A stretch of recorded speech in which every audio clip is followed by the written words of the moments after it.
1875년 사우스캐롤라이나의 집단 농장에 고생하며 사는 사역하는 흑인 노예 가정에 17번째 아기가 태어납니다.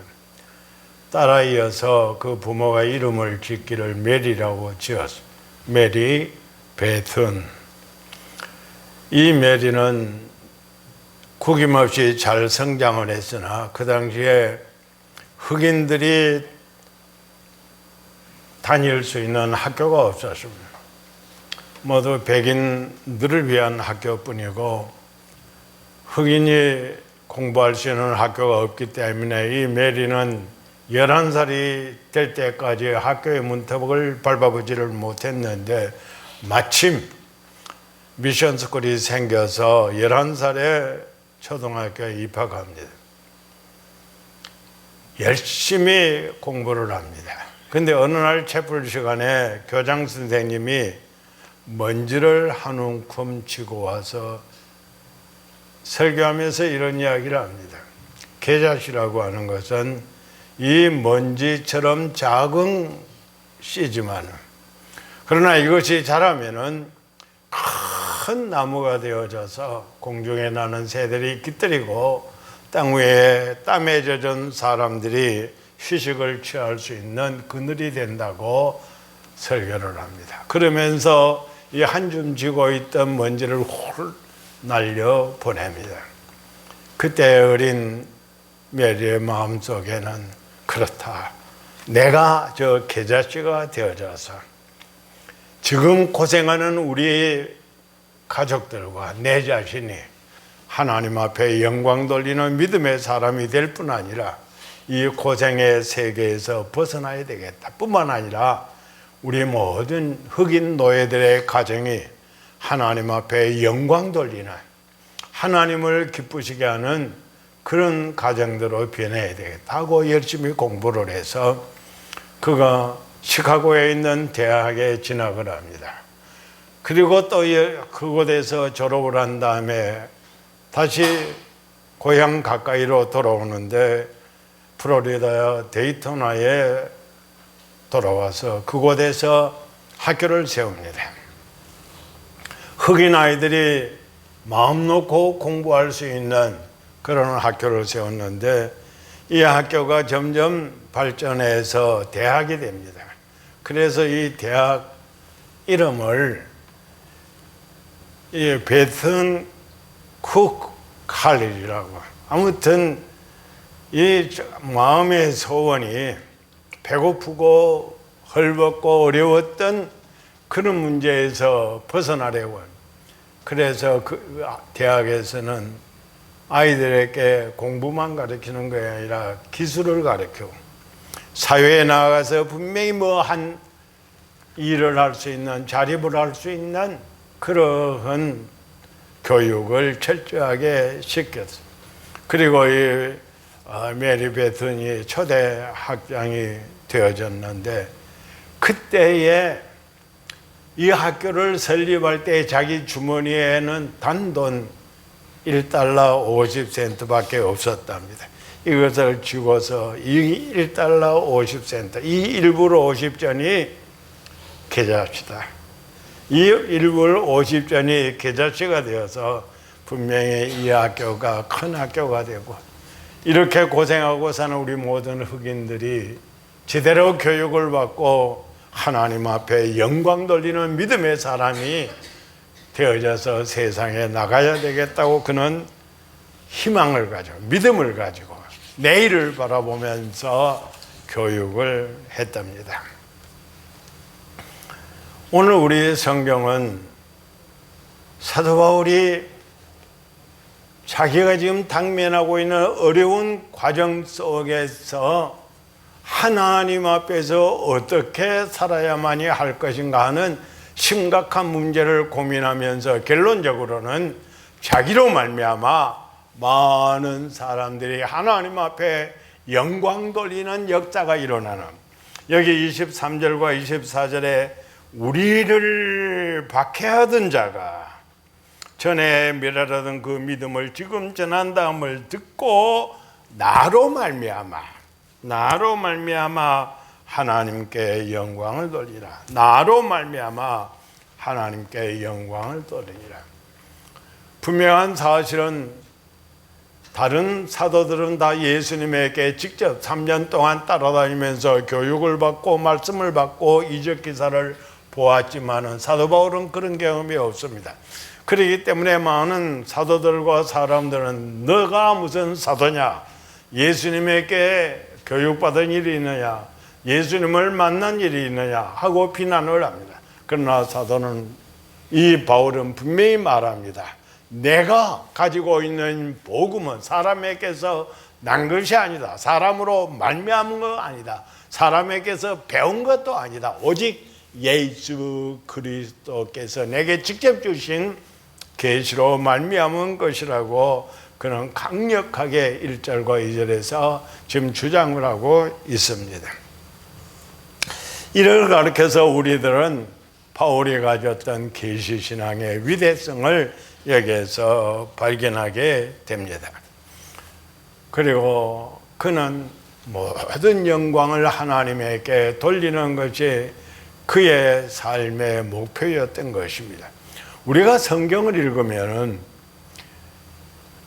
하나님에게 모름지기 돌려야 될 영광을 인간 스스로가 자기가 사취하려 하다가 하나님 앞에 무서운 벌을 받은 사람이 있는 반면에 모든 영광 하나님에게만 돌리는, 하나님 앞에 예배하고 하나님만으로 만족하고, 오늘 우리 찬양팀에서 찬양한 것처럼 오직 하나님 한 분으로 만족하는 이러한 삶을 살아가는 사람들이 또한 하나님 앞에서 영적인 면에서 풍성한 복을 받았던 사실을 우리는 성경을 읽으면서 발견하게 됩니다. 시편 115편 1절에 여호와여 영광을 우리에게 돌리지 마옵소서, 우리에게 돌리지 마옵소서. 오직 주는 인자하시고 진실하심으로 주님의 이름에만 영광을 돌리소서. 우리에게 영광을 돌리지 마시옵소서. 두 번이나 거듭말하고 오직 주의 이름에만 영광을 돌리소서. 이런 성도들의 삶의 현장에는 하나님께서 더 풍요로움과 은혜로움을 베풀어 주시는 것은 틀림이 없습니다. 그렇기 때문에 우리 성도들은 이러한 삶을 살아가는 우리 성도들이 제일 먼저 가져야 되는 것은 내 심령 속의 계시 신앙입니다. 하나님께서 내게 계시하여 주시는 말씀 속에서 사는 이 계시 신앙이 우리에게 가장 필요한 것입니다. 복음은 인간으로 말미암은 인조의 것이 절대로 아닙니다. 복음은 사람의 어떠한 강교한 수단이나 학문으로 만들어낸 것이 아닙니다. 우리가 믿고 구원받는 이 복음은 실제적인 사건이어서 갈보리 언덕에서 예수 그리스도께서 십자가에 못 박힌 이 놀라운 사실과 무덤에서 부활한 이 놀라운 사실을 증거하는 것이 복음이요, 여기에서 생명의 은총이 우리에게 임하는 것입니다. 그렇기 때문에 이러한 복음의 능력을 우리가 믿게 되어질 때 우리는 철저하게 이 복음이 하나님께서 말씀을 통하여서 내게 주시는 놀라운 계시의 역사로 이루어지는 것을 생각하면서 먼저 하나님 앞에 감사를 드립니다. 그 당시에 사람들이 바울을 어떻게 보든지 간에 바울은 기독교인들을 박멸하려고 하는 목적을 가지고 담메섹으로 가는 도중에 예수님을 만납니다. 그는 앞을 보지 못하는 가운데에서 사흘 동안 소경으로 있습니다. 그러나 그를 도와주는 아나니아로 말미암아서 눈을 뜨게 되어주고 하나님께로부터 그는 새로운 인생을 사는 복을 받게 됩니다. 그 길가에서 예수님을 만났고 예수님에게 사로잡혔을 때에 예수님은 바울에게 내가 앞으로 할 일, 이방의 전도자가 되어져야 한다는 사실을 예수님은 이 바울에게 지시하셨어요. 바울은 바로 하나님께로부터, 예수님께로부터 직접 계시를 받은 것이기 때문에 자기는 능히 사도로서의 권위를 갖추고 있다고 주장을 하고 있습니다. 이것은 사실입니다. 그러면 오늘 여러분과 저는 어떠해야 되겠느냐 하는 것입니다. 우리도 분명히 계시신앙을 가져야 되는데 오늘 저녁 여러분들이 자는 가운데 예수님을 만나야 됩니까? 아니면 내일 새벽에 기도하는 가운데에서 어떤 음성을 들어야 됩니까? 우리는 그런 것을 크게 신경 쓰지를 않습니다. 혹시 그럴 수도 있지만 하나님은 우리에게 만전적인 이 계시를, 기록된 말씀을 우리에게 주셨다고 하는 사실, 이것이 가장 귀중한 것입니다. 우리는 구약시대에 살고 있는 그 많은 사람보다도 얼마나 행복한지 모릅니다. 그들은 불과 구약에 나타나고 있는 구약 성경에 기록된 성경만 가지고 있었지만 오늘은 우리들은, 여러분과 저는 신구약 성경 66권을 하나님께서 성령으로 감동하여 기록하게 하시고 오늘 우리들에게 이 기록된 성경을 허락하여 주셔서 이 말씀 속에서 우리가 하나님 앞에 영광을 돌리며 구원의 은혜를 체험하고 있습니다. 요즘 희한한 사람이 있습니다. 캐나다의 어떤 미국인 여자 목사는 성경을 안 믿고 하나님의 존재를 안 믿고 하나님의 살아계심도 예수님의 부활 사건도 아무것도 안 믿습니다. 그러나 자기는 목사직은 계속을 하겠다는 겁니다. 그래서 난 이 사람이 좀 뭐가 조금 잘못된 거다. 성경을 안 믿으면서 목사를 하겠다. 세상에는 오늘 예수 믿는 사람들 가운데 그 여자뿐만 아니라 오늘 우리 가운데서도 예수 믿는 사람이라고 하면서도 성경을 믿지 아니하고 성경 말씀대로 살지 아니하는 그런 사람들의 경우를 너무나 보면서 우리는 탄식할 수밖에 없습니다. 사도 바울은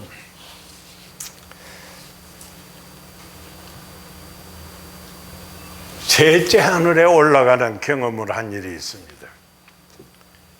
그러나 그것을 성도들에게 말하면 성도들이 이상하게 생각할 것 같은 내가 어떤 한 사람을 아는데 그는 셋째 하늘에 올라간 경험이 있다 하고 3인칭으로 이야기를 합니다. 자기를 드러내질 않습니다. 그는 거기에서 인간으로, 도무지 인간의 입으로 말할 수 없는 놀라운 사실들을 많이 체험을 합니다. 그러나 그는 이것을 자랑거리로 내놓지 아니하고 그런 가운데서 자기의 심령이 하나님 안에, 자기가 하나님 안에 살고 하나님을 자기가 모시고 사는 이런 영광스러운 체험을 하게 됩니다. 그렇다면 오늘 우리들도 이러한 신앙 체험을, 신비 체험을 해야만이 하는데, 하면은 좋은데 하나님의 은사는 각각 다르기 때문에 아닙니다. 고린도전서 12장에 하나님께서 모든 사람들에게 각각 다른 은사를 베풀어 주시기 때문에 사도 바울과 같이 이러한 신비 체험은 못해도 우리들은 벌써 하나님의 말씀을 통하여서 구원적 신앙은 다 받았고 이 기록된 말씀, 이 성경 말씀으로서 충분히 우리는 하나님의 놀라운 은혜의 세계에 가까이 나아갈 수가 있게 됩니다. 저는 강단에서 어떤 분들이 성경을 가르치다가 이 성경 어떤 단어는 원문에 이렇게 기록되어 있는 틀렸다. 이 번역은 무슨 번역은 잘못 번역이다. 어떤 번역은 틀린 번역이다. 조금 공부 좀 한 사람들은 그렇게 말할 수 있는 가능성이 없지 않습니다. 그런 경험은 저희들에게도 있었기 때문입니다. 그러나 제가 여러분들에게 분명히 말씀드리고 싶은 것은 예수 믿고 구원받고 천국 가고 중생하고 하나님의 교회 직분 감당하고 하는 것은 기록 번역된 성경으로서 만족합니다. 번역이 잘못됐든지 잘 됐든지 그것이 문제가 아니에요. 그거는 학자들의 세계에서 해야 되는 이야기에 불과하고, 오늘 우리들은 이 기록된 성경 붙들고 감사하면서, 번역된 성경 붙들고 감사하면서 이 말씀 주시고 이 말씀 속에서 구원받게 해주신 데 대하여 하나님 앞에 감사하면서 살아야 됩니다. 이러한 성도의 심령에는 선택의식이 강하게 작용하고 있습니다. 성경으로 돌아가 보겠습니다. 오늘 우리의 본문은 이렇게 말씀합니다. 15절입니다. 그러나 내 어머니의 태로부터 나를 택정하시고 그의 은혜로 나를 부르시니가. 내 어머니의 태로부터 나를 택정하시고 나를 은혜로 부르시니가. 여러분이 이 말씀 속에서 무엇을 생각하십니까? 이 15절의 말씀 속에서 여러분들이 느끼는 것이 무엇입니까? 내 어머니의 태에서부터 나를 택정하시고 은혜로 나를 불러주신 분이 하나님이시라면, 그렇다면 이 말씀을 믿을 때 우리가 생각하는 것은 하나님이 나를 안전하게 보호하신다는 것입니다. 내 어머니가 비록 몸이 약했지만은 하나님이 나를 오늘날 장로로, 집사로, 찬양대원으로, 목사로 쓰시기 위해서는 내 어머니의 연약한 태를 붙들어 보호하여서 유산하지 아니하고 건강한 신생아로 태어나도록까지 하나님이 보호해 주셨다는 사실을 우리가 이 말씀 속에서 믿는 것입니다. 하나님이 내 어머니의 태 중에서 나를 택했으니, 나를 하나님의 일꾼으로, 목사로, 전도자로, 하나님의 교회 봉사자로 하나님이 벌써 내 어머니의 태 중에서 나를 선택하시고 은혜로 나를 부르셨으니까, 그렇게 하신 하나님이 나를 보호하시지 아니하실 리가 없는 것이죠. 우리는 이렇게 믿을 때 너무나도 하나님 앞에 감사를 드립니다. 구원적 신앙과 역사는 오직 하나님의 주권적인 역사입니다. 하나님만이 하십니다. 사람이 누구에게 구원을 줄 수 있고 없는 것도 아니고, 내가 선을 행해서 구원받거나 악을 행하여서 구원을 못 받는 것이 아닙니다. 우리는 하나님 앞에서 믿음으로 삶으로 이미 구원을 받은 사람입니다. 그렇기 때문에 하나님께서 우리를 통해서 무엇을 하시고자 하시느냐 하는 것을 늘 신경을 쓰면서 생각을 하셔야 됩니다. 여러분들이 언제 누구의 전도를 받아가지고 교회 나왔다 그렇게 생각하실 수 있습니다. 그거는 우리가 피상적인 세계에서 분명한 사실입니다. 하나, 성경은 말씀하기를 에베소서 1장 3절에 창세 전에, 지구가 만들어지기 전에, 우주가 만들어지기 전에 하나님이 나를 선택하셨어. 하나님의 자녀로 선택하셨다는 것입니다. 그렇다면 이 우주가 종이축 말리듯이 다 말려서 없어져도 하나님이 나를 택해 놓으신 그 사실은 변함이 없다는 것입니다. 어떤 경우에라도 그것은 취소되지도 아니하고 변하지도 않는다는 사실을 우리가 이 에베소서 1장 3절에서 우리는 분명히 확신하게 되는 것입니다. 유명한 미국인 목사님 가운데 알렉산더 화이트라고 하는 목사님이 계시는데, 그분이 목사 임직을 받고 처음으로 교회에 부임을 했습니다.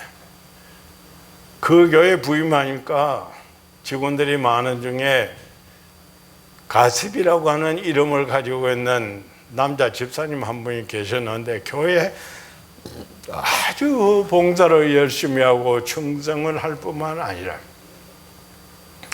참 신앙이 참 좋은 분 같아요. 그분이 이렇게 말을 했답니다. 우리 목사님이 오셨는데 너무 좋다. 이 화이트 목사님은 말씀의 사역자요, 이 목사님은 전도자요, 하나님의 교회에 꼭 필요한 목사님이에요. 이 목사님은 하나님께서 귀하게 쓰시는 목사님으로 만세전에 하나님이 선택하신 목사님이십니다. 뿐만 아니라 우리 교회는 어떤 교회냐? 우리 교회 역시 화이트 목사님이 사역하실 수 있도록 하나님께서 피로 값주고 사셔서 오늘 이 자리에 있게 한 교회인데, 그래서 지금 때가 되니까 둘이 딱 만나게 되어졌다는 겁니다. 우리 목사님들과 성도들이 이러한 생각으로 살면 참 좋을 것 같아요. 제가 한국의 어떤 곳에서 목사 위임식에 순서를 맡아가지고 갔습니다. 위임식 행사가 거창하게 있었습니다. 위임식에 여러 가지 순서들이 있지 않습니까? 위임식 마치고 나면은 대개 한국에서는 오전에 하기 때문에 점심을 같이 먹는데, 이제 점심도 잘 차렸는데 위임받은 목사하고 저하고 마주 한 자리 건너편에 탁자에 앉았는데 저한테 입을 가까이 가져와서 이야기, 목사님, 그래, 예, 그러니까 어디 좋은 교회 있으면 좀 소개해 주십시오. 깜짝 놀랐어요. 저를 귀를 의심했습니다. 방금 위임식에 서약을 하고 종신토록 사역하겠다고 서약을 하고 내려와가지고 지금 점심 먹는 자리에서 좋은 자리 있으면 좀 소개해 달라고요. 이건 아니죠. 우리 성도들도 마찬가지입니다.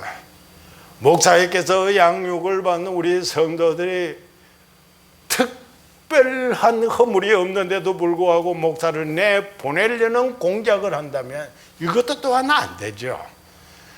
목사와 성도와 사이는 참으로 하나님께서 이때에 이 교회를 위해서 두셨다고 생각을 하면서 살아야 돼요. 하나님께서 여러분 각자에게 분명히 가지고 있는 의도가 있습니다. 하나님의 뜻하신 바가 있다는 것입니다. 나는 무능하고 부족하고 허물지고 못나지만은, 미안하지만은 우리 하나님이 나를 통해서 무엇인가 하려고 하는 의도가 있다는 것입니다. 고린도전서 1장 12절 이하에 보면, 고린도전서 1장 12절 이하에 형제들아 우리를 택하심을 보라, 한계들아 우리를 부르심을 보라, 하나님이 우리를 부르신 사실을 한번 보라 하고 선언합니다. 우리 가운데 문벌 좋은 자가 그렇게 많더냐, 유능한 자가 그렇게 많더냐, 능한 자가 그렇게 많더냐, 우리 가운데 이 세상을 깜짝 놀라게 할 만한 그런 사람들이 많더냐? 아닌데도 불구하고 하나님은 미련한 자를 택해서 지혜로운 자들의 입을 막으시고 연약한 자를 택해서 강한 자들을 넘어뜨리게 하시는 그런 하나님이 아니시냐? 우리 하나님은 우리에게 분명한 어떤 의도를 가지고 있습니다. 여러분 한 사람 한 사람에게 하나님이 분명히 놀랍게 기대하고 있는 하나의 어떤 의도가 있으십니다. 그것을 우리가 발견을 해야 됩니다. 우리는 하나님께로부터 사명을 받을 때 나 같은 것이 하나님의 거룩한 일에 이 부름을 받았다 하는 감격 속에서 사역을 해야 돼요. 우리는 하나님께로부터 부름받았을 때의 영예를 위하여서 부름받은 것이 아니라고, 오히려 봉사를 위하여서 부름을 받았다고 생각을 해요. 안락한 생활을 위하여서 부름받은 것이 아니라 선한 싸움을 싸우라고 부름을 받았다는 것입니다. 하나님이 나를 부르실 때에는 내 안에 계시는 하나님을 다른 사람들에게 보여주고, 내가 하나님 안에 있는 놀라운 사실을 다른 사람에게 보여주기 위해서 하나님이 나를 부르셨다고 우리는 생각을 하고, 그렇게 믿고 신앙생활을 해야 됩니다. 가장 치열한 전쟁터에는 훈련이 가장 잘된 정예부대를 보내야 됩니다. 그래야 전쟁의 승리를 거둘 수가 있죠. 가장 어려운 건축공사를 하는 데에는, 곳에는 가장 훌륭한 기능공을 보내야 그 건축공사가 제대로 될 수 있는 것입니다. 가장 어려운 학과를 가르치기 위하여서는 가장 교수 능력이 있는 가장 지혜로운 선생을 그곳에다가 보내야 되는 것입니다. 가장 귀한 귀빈들을 대접하기 위하여서 최고의 식탁을 마련하기 위해서라면 최고의 요리사가 동원이 되어야만이 하는 것입니다. 오늘 우리 그리스도인들은, 여러분과 저는 사단과 마귀가 얼마나 날뛰고 있는지 알지 못하는 이 마지막 시대에 살고 있습니다. 그렇기 때문에 우리는 그리스도의 정병으로서, 그리스도의 정예부대로서 그리스도를 위하여 생명을 내걸지 않으면 안 됩니다. 이런 성도들의 심령은 언제나 신앙의 동지애로 가득 차게 됩니다. 성경을 돌아가겠습니다. 18절입니다.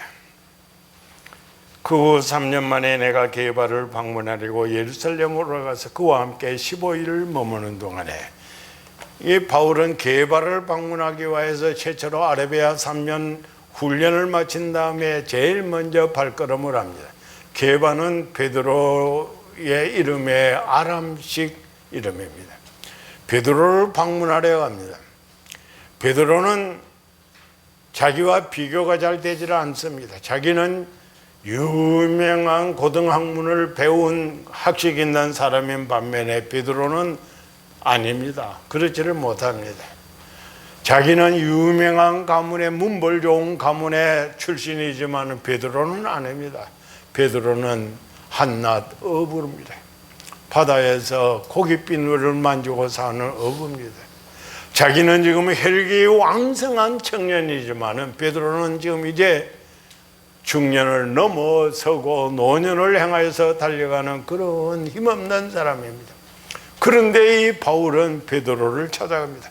아라비아에서 3년 동안 뜨거운 모래를 만지면서 훈련을 받을 때 그는 모세도 그는 시내산에서 고생하며 하나님 만났고, 엘리야도 사막에서 하나님 만났으니 나도 여기에서 하나님 만나야 되겠다는 생각으로 아라비아 3년 동안 끊임없는 고통 속에서도 기도하면서 하나님 만난 사람입니다. 그러던 바울이 이제 제일 먼저 찾아가는 사람이 베드로입니다. 이것은 신앙의 동지가 너무나도 귀하기 때문에 15일 동안 베드로의 집에서 머물면서, 성경에는 기록되지 않았지만 자기의 신앙인격이 형성되어졌을 것이고, 앞으로의 자기가 지중해를 무대로 하고 선교사역을 할 때에 어떻게 해야만이 할 수 있는가 하는 것을 베드로를 통하여서 잘 배웠을 것입니다. 베드로는 그에게 있어서 잊을 수 없는 하나의 신앙의 동지요, 지도자요, 선배요, 스승입니다. 이런 베드로와 함께 지나는 이 바울의 모습을 가만히 보면서 세상에 독불장군은 없다, 혼자가 할 수 있는 일은 없다, 언제나 우리는 동지가 있어요. 신앙의 동지가 있어야만이 한다. 하나님의 교회에 믿음의 역사를 이루어가는 사람들은 신앙의 동지가 너무 필요하고 그리운 것입니다. 종교개혁자 마르틴 루터와 존 켈빈은 각각 다른 세계에서 일을 하고 있었습니다. 마르틴 루터는 저 독일에서, 존 켈빈은 제네바에서, 그들은 엄청난 거리를 두고 있으면서 한 번도 만난 일이 없습니다. 그러나 똑같이 종교개혁의 동기로서 열심히 사역을 하고 있었던 것입니다. 26살이나 더 많은 루터를 향하여. 이 존 켈빈은 얼마나 존경을 했는지 모르겠어요. 그는 성경관과 교회 간에 있어서는 같지만 그 외에 다른 부분들이 상당히 많이 있었습니다. 그러나 서로 개혁신앙의 동지라고 하는, 종교개혁의 동지라고 하는 면에 있어서는 뜻을 합해서 함께 일을 했었습니다. 종종 존 켈빈이 루터에게 편지를 합니다. 편지 서두에다가 제일 쓰기를 나의 아버지 이렇게 씁니다. 만나본 일도 없고 어떤 계약을 한 일도 없고 무슨 자녀로서 어떤 것을 한 일도 없지만 편지 서두에다가 나의 아버지 그렇게 하고 그만큼 극진하게 존경을 하면서 종교개혁을 이루어갔던 것입니다. 우리는 신앙의 사람들은 이 동지의 사랑이 뜨거워야만이 됩니다. 전쟁터에 있는 군인들은 부모보다 형제보다도 전우에 대한 것이 더 뜨거운 거죠. 오늘 우리 예수 믿는 사람들은 신앙의 동지들에 대한 뜨거운 사랑을 가져야 됩니다. 이 사람들 두 사람이 다 뜻을 맞췄는데 그 중에 하나가 성례전입니다. 세례를 성찬을 몇 번 할 거냐. 그래서 이 두 사람은 1년에 12번 매달 성찬식을 하는 게 좋겠다 생각을 했습니다. 근데 그 사람들의 생각이 뒤집어졌습니다. 그 후 몇 년 후에 제네바 총회에서 아니다. 그렇게 하면 성찬을 12번이나 1년 하면 성찬에 대한 권위가 없어지고 은혜를 받지 못하니 1년에 4번만 하자. 부활절과 성령 강림절과 9월 1일과 성탄절 이 4번만 하는 것이 좋다. 이런 결정을 하기까지 합니다. 아무튼 좋습니다. 그거는 문제가 아닙니다. 나는 이 루터하고 켈빈하고는 뜨거운 신앙, 개혁신앙의 동지로서 이 결사적으로 그들은 종교개혁을 위하여서 투쟁한 것입니다.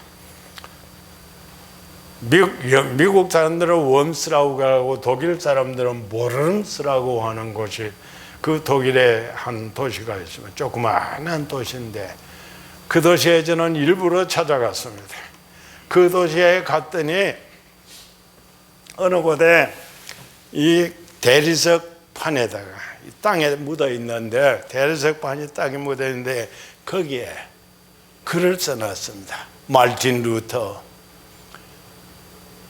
하나님의 영광을 위하여서 하나님의 말씀을 지키기 위하여서 의를 위하여서 이 자리에 섰다.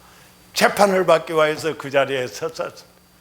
교황에게 재판을 받기 위하여서 그 자리에 섰습니다. 늠름하게 섰습니다. 그리고 그는 너무나도 많은 이런 적들 앞에서 헤쳐나가기가 심히 어렵습니다. 어느 날 낙심하고 침대에 쓰러져 누워있으니까 아내가 새까만 상복을 입고 나옵니다. 아니 누가 죽었게 이렇게 상복을 입고 나오느냐. 루터가 말하기를, 아내가 말하기를 하나님이 죽어서 나는 장례식에 가느라고.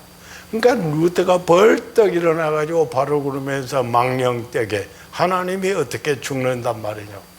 그러니까 그 아내가 웃으면서 하나님이 안 죽었으면 당신이 왜 이렇게 낙심하고 누워있느냐. 하나님이 살아있다면 왜 이렇게 낙심하느냐. 그때 루터가 벌떡 일어나서 찬송시를 씁니다. 내주는 강한 성이요 방패와 병기 대신 큰 환난에서 우리를 구하여 내시리로다. 찬송시를 쓴 다음에 곡을 붙여서 부르기 시작을 한 것입니다. 사랑하는 성도 여러분들이요, 오늘 우리는 루터와 켈빈을 보면서 우리 모두가 다 신앙의 공동체 속에 사는 하나의 그리스도의 군사요 전우라는 것, 하나의 동지애를, 뜨거운 동지애를 가지고 살아간다면 부모 팔아서 친구 사라고 하는 옛날 우리 어른들의 말들처럼 우리 성도들이 흩어질 수가 없고 같단 생각을 가질 수가 없고 다른 마음을 가질 수가 없고 우리가 언제나 한 덩어리가 되어져서 하나님의 역사를 이루어갈 수가 있게 되는 것입니다. 말을 마쳐야만 하겠습니다.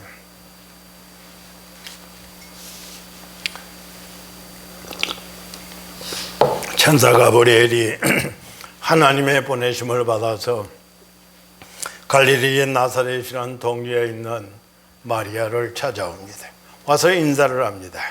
은혜를 받은 자여 평안할지어다. 주께서 너와 함께 있기를. 이 처녀가 깜짝 놀랍니다. 이 하나님의 천사가 자기 같은 사람에게 와서 이런 인사를 할 때 너무 놀라가요. 그래가지고 떨고 있습니다. 그때 이 가브리엘이 내가 하나님께 은혜를 입었느니라. 내가 잉태하여 아들을 낳으리니 그 이름을 예수라 하라. 이 누가복음 1장 26절 이하에 있는 이 말씀을 읽을 때 우리의 가슴이 뜨거워집니다. 그러니까 이 마리아는 당황하게 됩니다. 그러면서 이런 말을 합니다. 내가 남자를 알지 못하는데 어떻게 아기를 가질 수 있습니까? 어떻게 이런 일이 있을 수 있겠습니까? 알지 못한다고 하는 이 말은 남녀 간의 이 성관계가 없다는 것을 의미하는 말입니다. 그러니까 가브리엘이 이렇게 말합니다.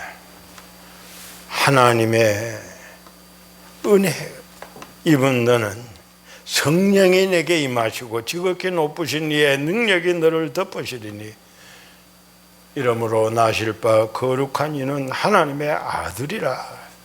그리고 말을 덧붙여서 하는 말이 하나님의 모든 말씀은 능치 못하심이 없느니라고 마리아에게 다짐을 합니다. 그때 마리아가 마음속에 작정을 합니다. 이렇게 대답을 합니다. 주의 여종의원이 말씀대로 내게 이루어지리다. 만약에 몇 달 후에 자기가 배가 불러오는 모습을 남편이 알게 되어졌을 때 파혼을 당할 가능성도 없지 않을 것이고 임신한 사실이 동네 사람들에게 알려졌을 때에 성경의 원리, 구약의 원리대로 동네 밖에 끌어내서 돌로 쳐 죽임을 당할 수도 있을 것이고 자기 앞에 다가오는 어떠한 어려움이 있다고 할지라도 하나님의 말씀이니 하나님의 말씀대로 내게 이루어지기를 바랍니다. 그는 겸손하게 하나님의 말씀을 따라가려고 하는 것입니다. 이런 성도를 통하여서 우리 하나님께서 영광을 받으시고 하나님의 역사가 일어나는 것입니다.